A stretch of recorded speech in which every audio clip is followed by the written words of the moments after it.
Sí, dio una charla también. Sí, es para compensar. Sí, dio una charla con nosotros. Es para compensar. Ah, ok. Perdón, lo tengo que aprender. Jordi, tienes una pregunta en el chat de Mónica. Dice, ¿qué alerta puedes darnos sobre los badges? Bueno, en principio los badges son una tecnología neutra y es muy interesante que se puedan identificar y comunicar las habilidades, destrezas, las competencias a nivel micro, como pueden ser los badges. Pero por otra parte, a ver, lo que estamos viendo de desarrollo no es que sea como muy interesante. Creo que todavía tiene que pasar tiempo para que veamos un uso de esos badges por parte de las instituciones educativas y un uso por parte del sistema productivo y de la sociedad de reconocimiento de ese tipo de tecnología y de ese tipo de identificadores o de etiquetas de conocimientos y de competencias.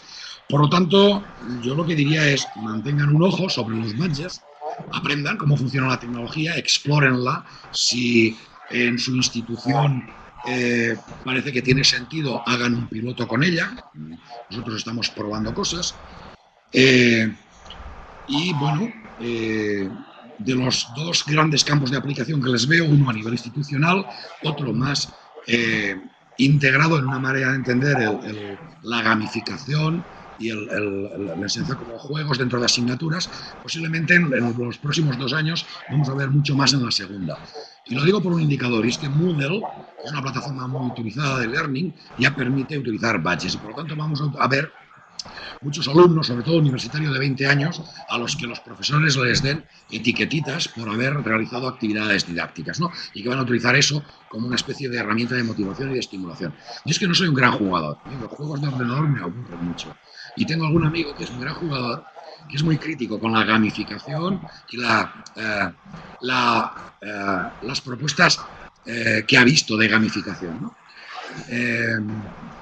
Dice que muchas propuestas son gente que no ha pasado de Super Mario Bros. En tema de juegos. Pero, bueno, es una tendencia. Yo, el aprender jugando sí que me parece muy interesante.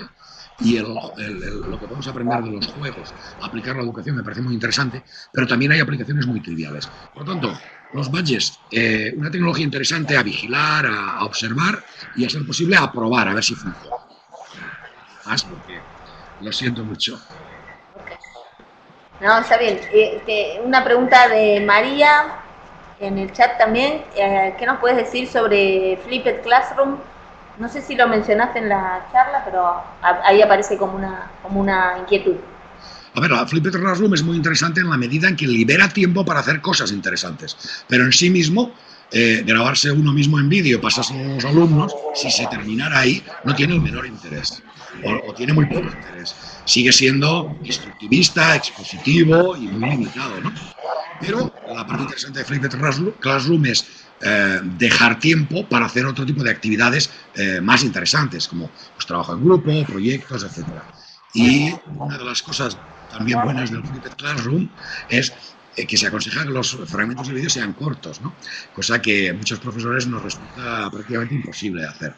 Por lo tanto, bien, puede dar lugar a experiencias interesantes, pero depende de cómo lo utilicemos. Simplemente el hecho de grabarnos y de que nuestros estudiantes lo vean en casa antes de venir a clase no tiene demasiado interés. El interés es que libera tiempo y energías, quizá, para hacer cosas más chulas, más interesantes.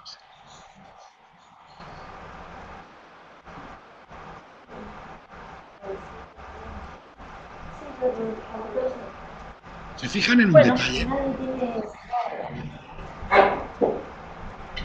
Sí, Jordi, adelante. Sí, que hemos terminado hablando de tecnologías. Hemos terminado hablando de badges, de la Flipped Classroom, que no es tanto una tecnología.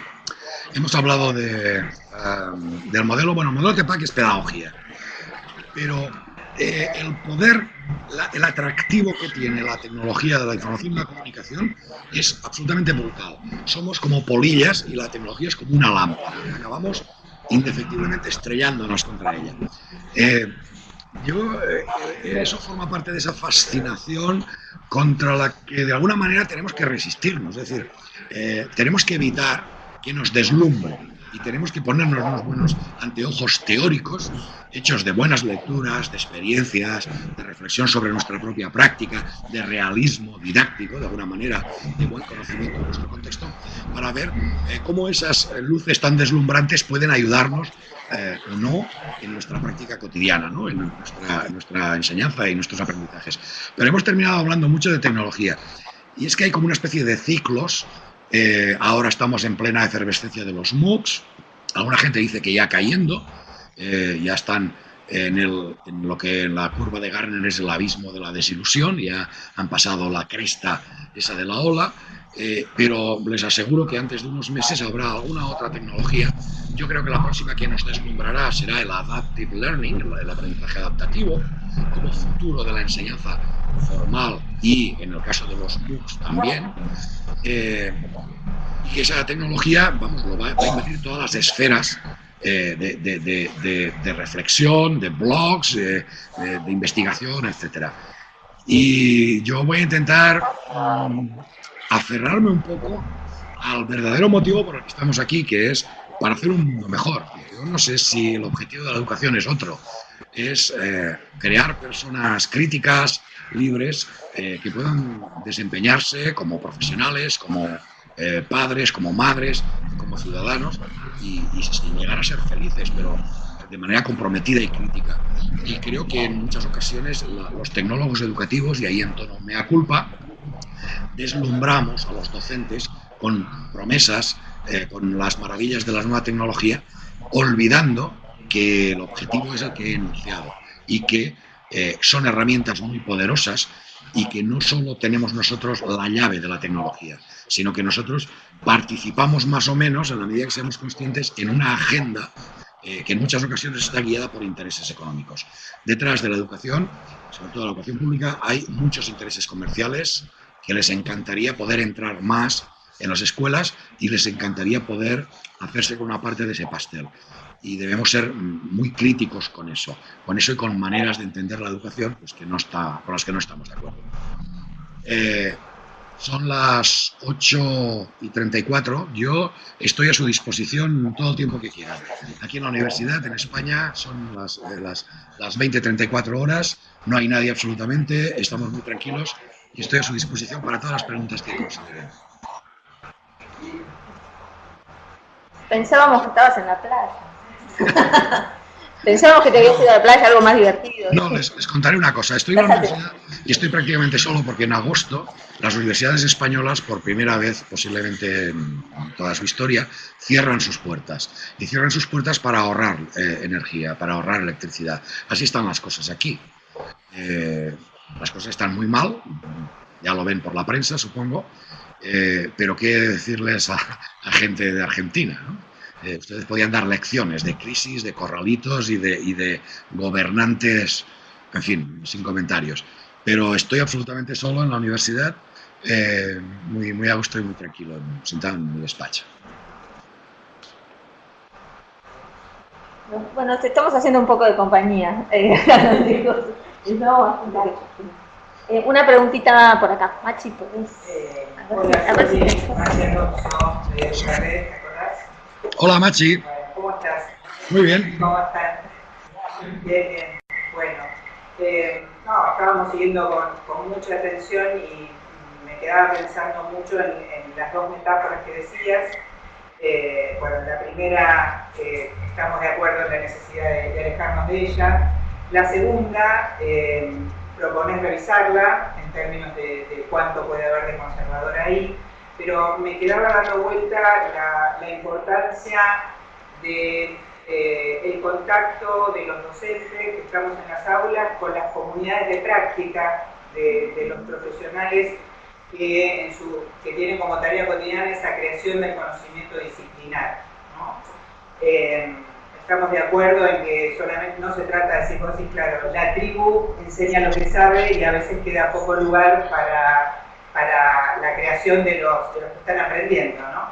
Pero en varios proyectos, unos que estamos desarrollando en alianza con la OEI, en IBERTIC, y algunas experiencias que estamos desarrollando en aulas abiertas en el vivero, empezamos a advertir que el poner en contacto a docentes que tienen una formación de grado que no significó el contacto con las comunidades de práctica, ¿no?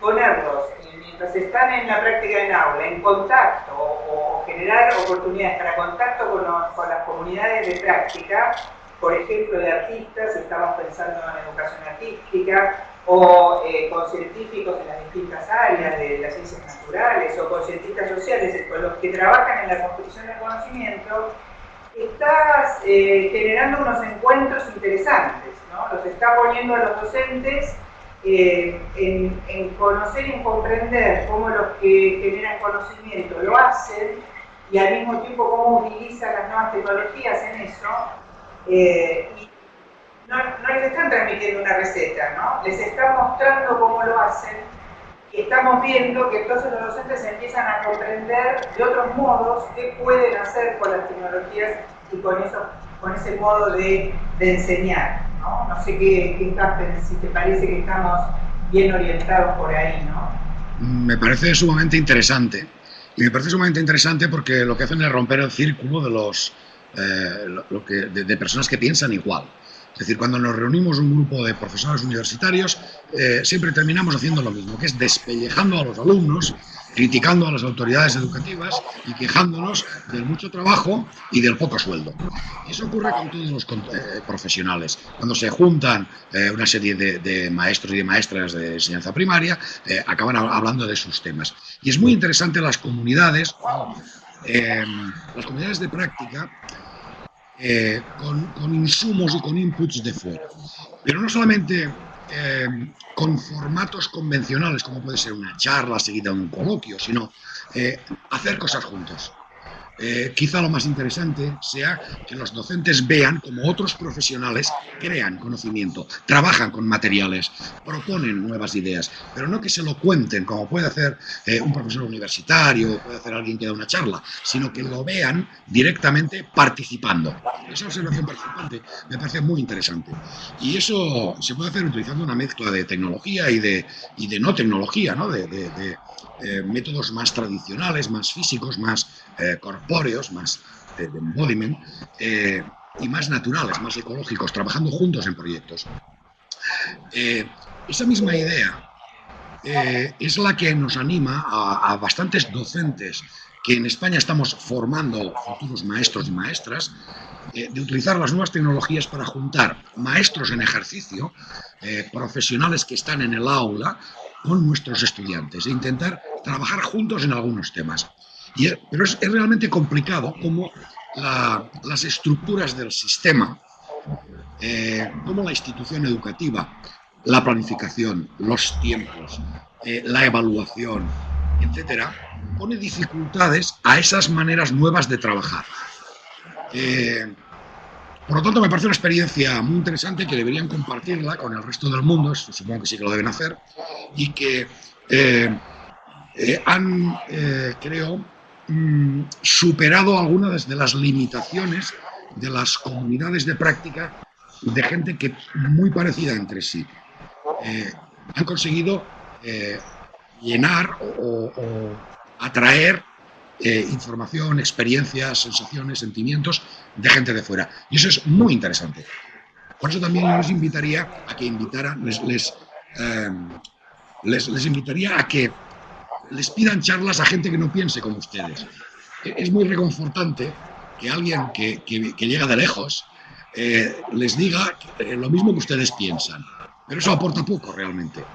Aporta cierta tranquilidad, una palmadita en la espalda, cierta sintonía, pero quizás sea más interesante que inviten a gente que no nada parecida como ustedes piensan y que provoquen y que sean hasta cierto punto disruptivos con sus ideas.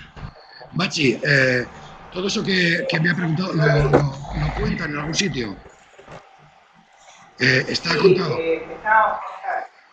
Está en realidad en curso la experiencia y ahora estamos, por un lado, terminando ya la redacción de un informe final de investigación que realizamos en alianza Fundación Telefónica con OEI, pero además estamos desarrollando estos talleres y quería comentar, después eso te mando los links, un taller de hacer videoarte en la escuela, en el cual el docente que lo tuvo a cargo fue un videoartista que hace videoarte.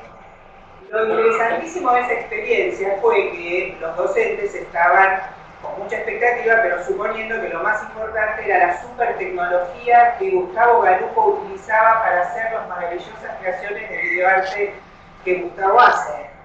Y la sorpresa y el trabajo maravilloso fue que Gustavo le dijo que se podía hacer con el dispositivo que tuvieran, pero que el trabajo que iban a hacer en las primeras semanas era cambiar la mirada. Lo que había que hacer era mirar de otro modo y establecer con la mirada una relación diferente con las cosas y con los objetos y con el modo de narrar, porque el propósito fundamental era alejarnos de los modelos narrativos hegemónicos, incluso los que están supuestos en las capas lógicas de los dispositivos, hasta de los smartphones o de las cámaras de video. La verdad que los invito a leer los foros de lo que les pasó a los docentes que eran de Argentina y eran de otros países de la TAM antes del desconcierto y el ejercicio que tuvieron que hacer de sacar una foto y compartirla, poniendo la mirada de otro modo. Y el segundo ejercicio fue cuando Gustavo dijo, van a tener que hacer una secuencia, de a lo sumo 3 fotos, contando una secuencia donde suceda 1, 2, 3. Fue una cosa impresionante, nos pasó a todos, porque todo lo que hicimos fue la secuencia narrativa consecutiva de tiempo y espacio. Y la preocupación era, ¿lo hice bien o lo hice mal? Entonces cuando Gustavo empezó a mostrar otras cosas, todo era puesto y dice, entonces lo hice mal. Sacar la idea de que además en la creación no había ni bien ni mal, ¿no?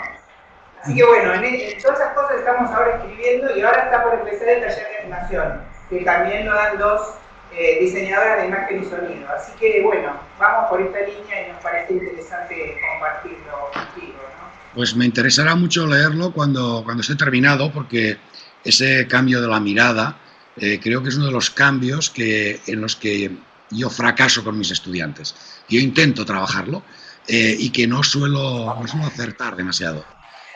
Porque lo que acabamos es reproduciendo modelos establecidos, acaban copiando pues ese discurso hegemónico o utilizando el software de presentaciones como propone el PowerPoint, ¿no? La primera diapositiva con el título y la segunda con un título y una serie de renglones, es decir, utilizando los ajustes por defecto de las herramientas que nos marcan muchísimo. Por lo tanto, me parece un trabajo realmente muy interesante.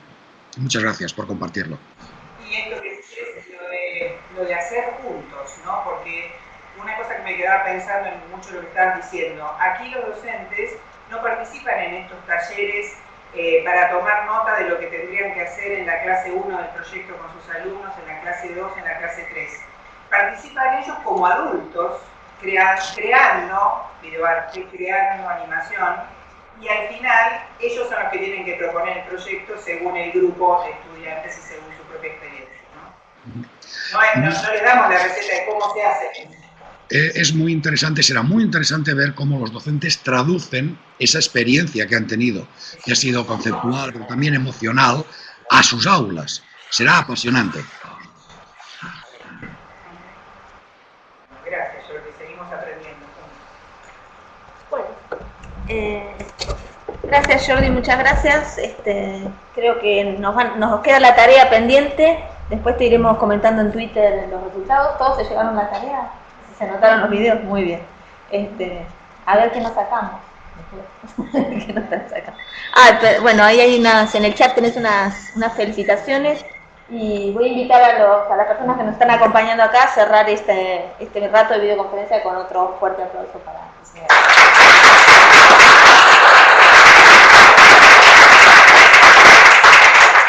Bueno, muchas gracias. Gracias también a los compas de España que, como siempre, armaron la transmisión. ¿Puedes hacer una cosa, Vera? ¿Puedes girar la cámara para que vea el resto de la sala, por favor? A ver, así, ahí. Y hasta acá.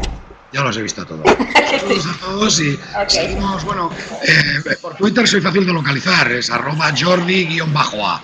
Y si no, pregunten a Vera, que me tiene súper localizado siempre y vigilado.